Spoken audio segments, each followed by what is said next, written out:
নমস্কার ভিউয়ার্স, আশা করি আপনারা সবাই খুব ভালো আছেন। আপনাদের সকলের সুস্বাস্থ্য কামনা করে আজকে ব্লগ শুরু করছি।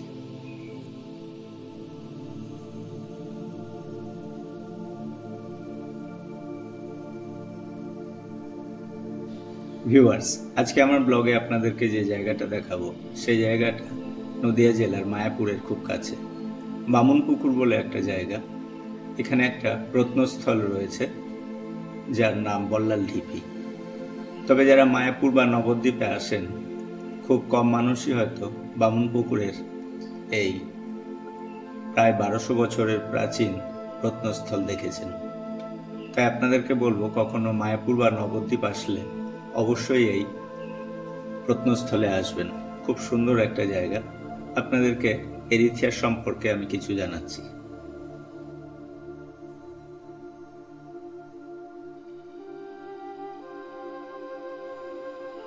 বল্লাল ঢিপি নদিয়ার অন্যতম প্রত্নস্থল। সেন রাজবংশের দ্বিতীয় তথা শ্রেষ্ঠ নৃপতি ছিলেন বল্লাল সেন। তিনি 1160 থেকে 1179 সাল পর্যন্ত সেন বংশের রাজা ছিলেন। তিনি ছিলেন সেন রাজবংশের প্রতিষ্ঠাতা বিজয় সেনের পুত্র। রাজা বল্লাল সেন বাংলার সামাজিক সংস্কার, বিশেষ করে কৌলিন্য প্রথা প্রবর্তনকারী হিসেবে পরিচিত। নদিয়ায় বামুনপুকুরে বল্লাল সেনের ঢিপির নিচে বল্লাল সেনের আমলে নির্মিত কোনো প্রাসাদ ছিল বলে অনেকে অনুমান করেন।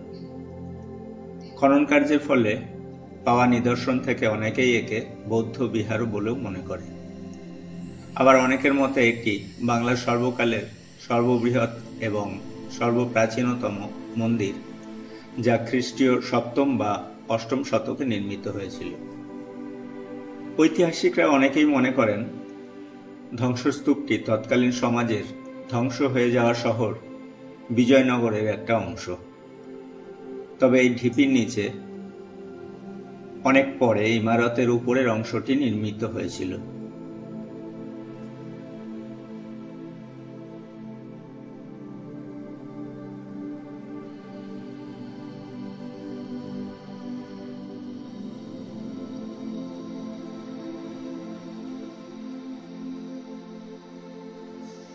বল্লাল ঢিপি চিরকালই রহস্যাবৃত।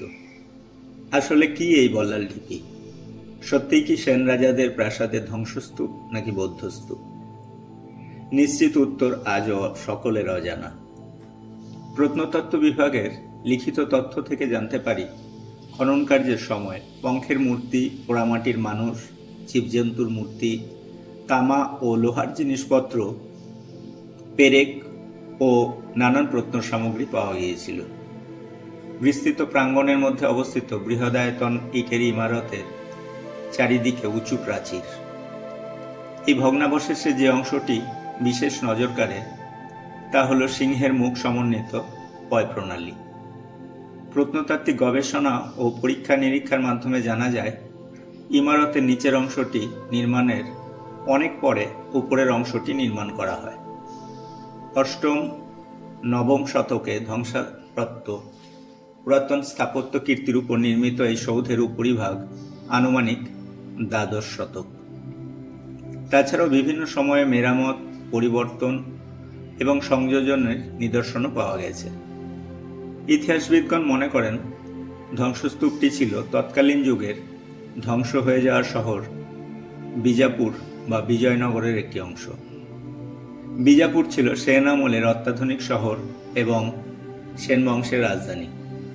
এই শহরটি স্থাপন করেছিলেন বল্লাল সেনের পিতা বিজয় সেন।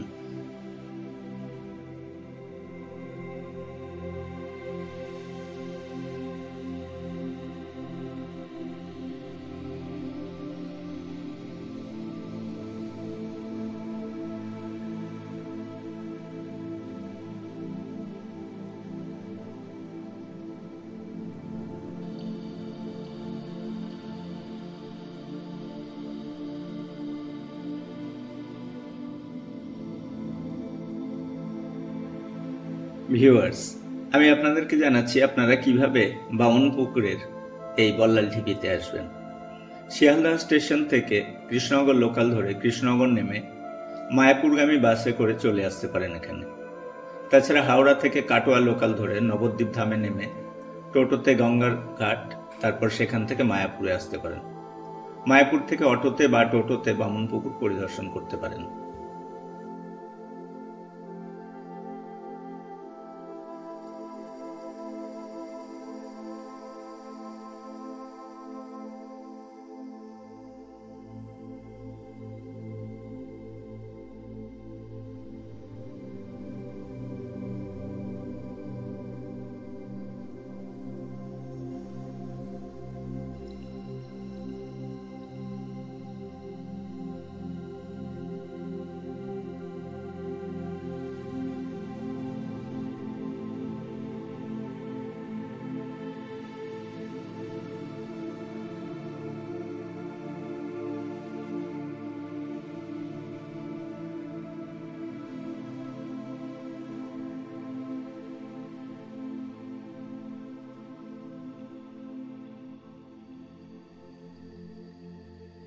নদিয়া জেলার মায়াপুরের বামুনপুকুরের এই প্রত্নস্থলটি আর্কিওলজিক্যাল সার্ভে অফ ইন্ডিয়ার অধীনে রয়েছে, তবে এখানে প্রবেশের জন্য কোনো প্রবেশ মূল্য নেই।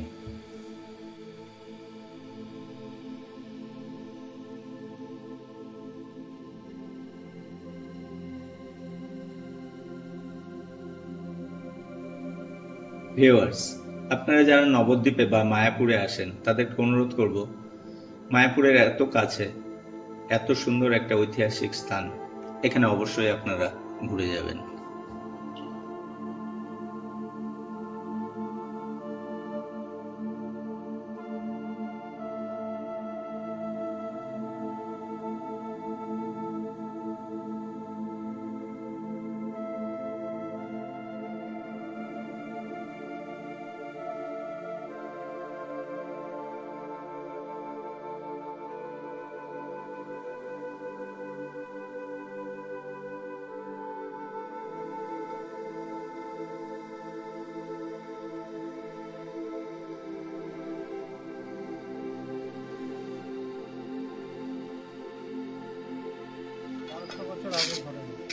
এটা 1200 বছর আগের তো, 1200 বছর আগে। বল্লাল সেনের সময়কার বললাম ট্রেনে রাজবাড়ি আচ্ছা ছিল, ভূমিকম্পে ওটা নিচে চলে গেছে। আচ্ছা, আপনার নাম? আমার নাম শেখ শাহজাহান। আপনি কি এখানকার কেয়ারটেকার? এখানে হ্যাঁ কাজ করি। আচ্ছা, এটা কি এখন আর্কিওলজিক্যাল সার্ভে অফ ইন্ডিয়া দেখভাল করছে, তাই তো? আচ্ছা, এখানে পার্মানেন্ট কোনো স্টাফ আছে? আচ্ছা আচ্ছা ঠিক আছে দাদা।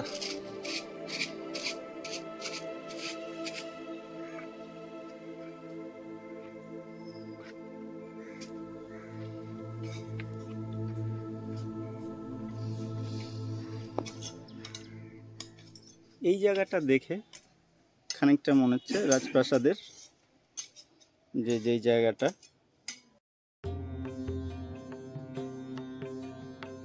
ভিউয়ার্স, এই মুহূর্তে আপনারা যে মন্দিরটি দেখছেন সেই মন্দিরটি একটি জগন্নাথ মন্দির।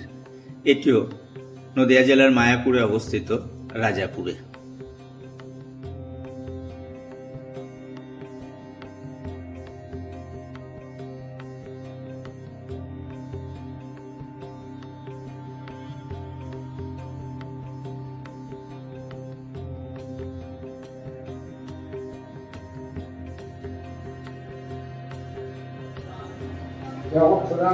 জগন্নাথ এবারে পরম্পরা মায়েরা হাতে করে ছেড়া চারে দেখো চারে কহ কৃষ্ণ উপদেশ মহাপ্রভু নামানাকে গুরু চারে এই মুখে এই যে পৌঁছে মুখে জগন্নাথকে বাঁ দিকে রেখে ভজর কৃষ্ণ পর কৃষ্ণ শিক্ষা যা হইতে সর্বসিদ্ধি হইবে সবার কিবা শরণে কিবা ভজনে কিবা জাগরণে সদাই কৃষ্ণ নাম বলো বদনে।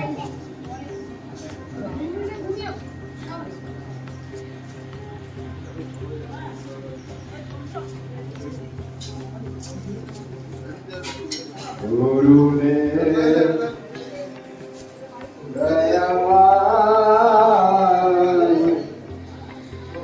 গুরুদেব দয়াময়, অনেরো যাতনা জানব কীর্তন হয়েছে জীবন যন্ত্রণাময়। গুরুদেব দয়াময়,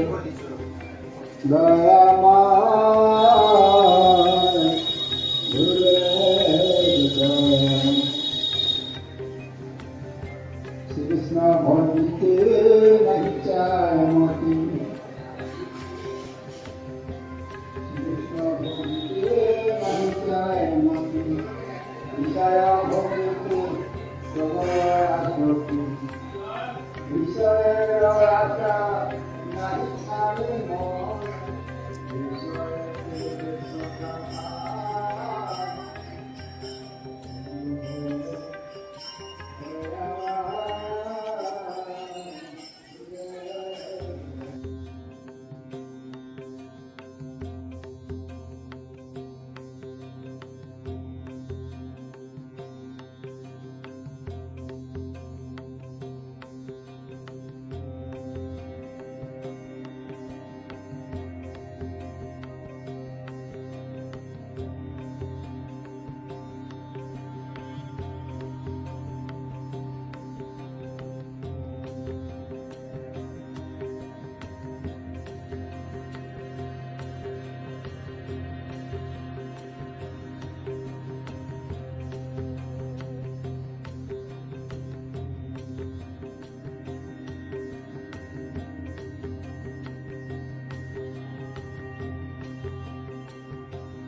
কৃষ্ণনগর থেকে আপনারা যদি ধুবুলিয়া হয়ে সড়ক পথে মায়াপুরের মন্দিরে আসেন, তাহলে মায়াপুরের মূল মন্দিরের আগে বাঁহাতে এই রাস্তা চলে গেছে রাজাপুরে।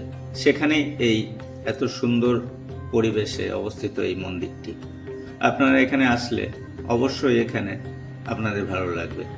এত সুন্দর এখানকার পরিবেশ এবং এখানে সমস্ত ধরনের সুযোগ সুবিধা রয়েছে দর্শনার্থীদের জন্য।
ভিউয়ার্স, এই মুহূর্তে আমি যেখানে রয়েছি সেই জায়গাটার নাম ভক্ত চাঁদ কাজীর সমাধিস্থল।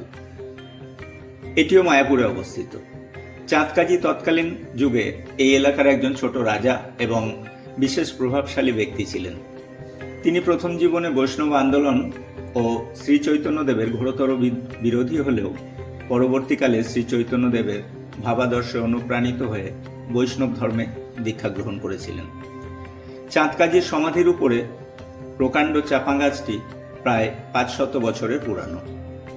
কথিত আছে শ্রী চৈতন্যদেব স্বয়ং এই গাছটি রোপণ করেছিলেন। এই বিশালাকার চাপা গাছের নিচে বসে হিন্দুরা যেমন ধর্মালোচনা, পাঠ ইত্যাদি করেন, তেমনি মুসলিম ফকিরেরাও। হিন্দুরা এখানে ধূপধুনো জ্বালিয়ে প্রার্থনা করেন, মুসলমান ধর্মাবলম্বীরা চাদর চড়ান, প্রার্থনা করেন।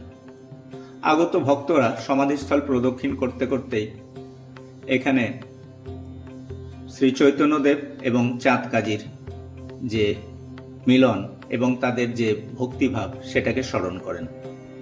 হিন্দু মুসলিমের এমন আশ্চর্য মিলন ক্ষেত্র সত্যিই বিরল।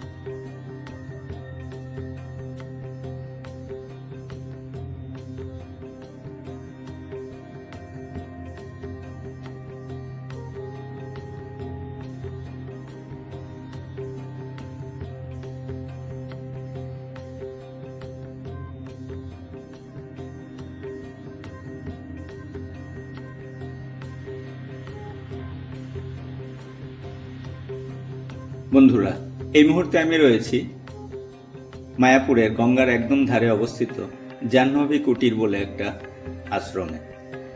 এই আশ্রমটি এত সুন্দর সাজানো গোছানো।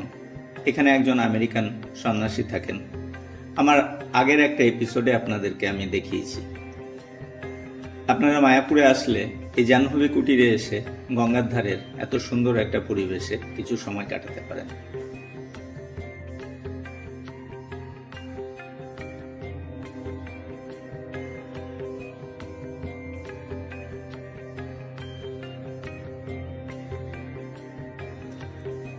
ভিউয়ার্স, আজকের মতো ব্লগটা এখানে শেষ করছি।